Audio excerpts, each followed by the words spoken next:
Hey crafters, welcome to the DM's Craft. Do I have a really cool one for you today? This is a way to track ammunition, arrows and crossbow bolts by a little mini quiver and arrows that as the player uses the arrows, they take them out of the quiver and they give them to you, or they put them in a pile or whatever. And I really think this is cool because for one, it looks really cool, and it's a great way to track it, and it really shows the depletion of your arrows. Like when you're getting down to your last arrows, your last few arrows, you really see that represented in your little quiver, and I feel the players are really going to try to recover arrows as much as they can, or maybe even save shots, so they have enough shots for their adventure. So I think this is a really great representational way to show the depletion and use of arrows. So let's go to the table and I'll show you this really cool craft. But cheap.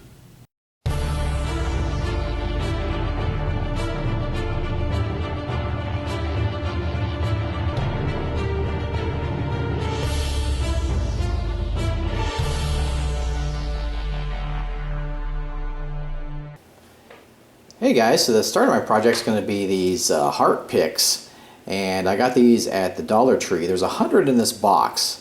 And yeah, so I think they look great. So let me pull one out here. I'll get a darker one to show you. So it really looks like an arrow. See, it's got the the fletching on it and the point, and yeah, it really could be converted into an arrow. So what I need to do is I'm going to spray paint them flat black, and this is just cheap flat black. And I have a gun that I'm going to use. Also, make sure you use plenty of ventilation or a mask. You don't want to be breathing these vapors. So we'll paint those flat black, and we'll be ready to go. Alright, they're all painted and ready to paint by hand, so I've got my picks painted black, and I'm going to paint them with a dark brown first, so basically covering the whole pick, and I'll stand them up to dry there. And I'm going to use a lighter brown, and I'll paint the shaft with that, so I'll get a lighter difference in color there on the shaft. Okay, so just a little bit of interest there. Let those dry up. I'm going to use a small brush and some white, and I'm going to put the fletchings on there. So I'll just paint that in, and then make sure to go around the edge so it doesn't look strange. And there we go, all done. Now I just have to paint the rest of those. So here we go, they're all painted up and really looking nice, but I'm going to paint the tip with a gunmetal, so that'll give it a nice metallic look there on the end. So we'll just paint all those up. Now I want to make the quiver, and I'm going to use this foam that I got from the craft store. You can get it in sheets. It's pretty cheap.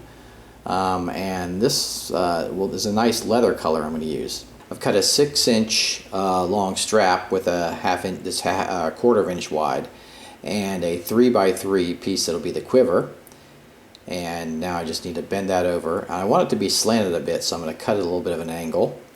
And I'm going to use my stapler to go along the edge and just staple the edge all the way down, including the bottom. And there we go.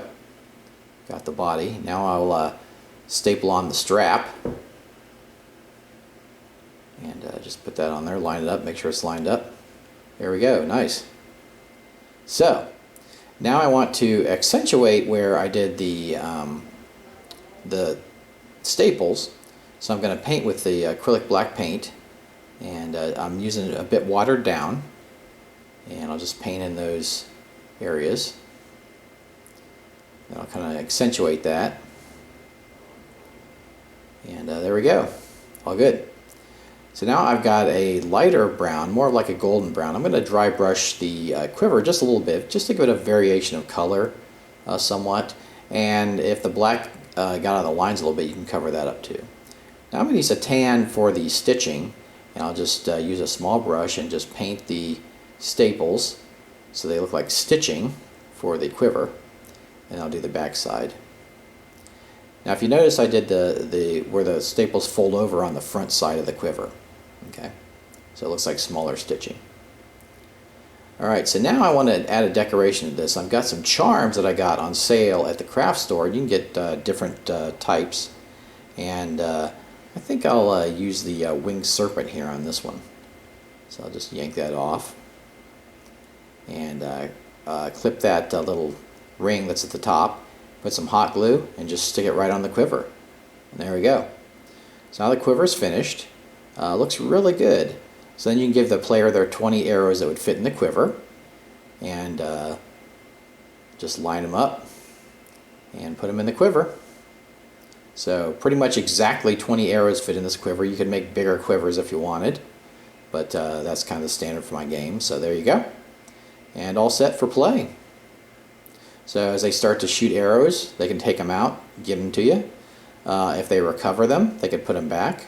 As they shoot more, more and more arrows, they lose more. And it's really a good representation of how many they have left. Very dramatic, I think, at the table. So here's some others I did, some other quivers I wanted to show you. There's one, another. Just use the charms and hot glue them to the quivers. And you can have your players choose which quiver they want, or even make their own with their own charm. So there you go. Hey guys, I hope you really enjoyed the mini arrows and quiver video. If you did, make sure to share this video.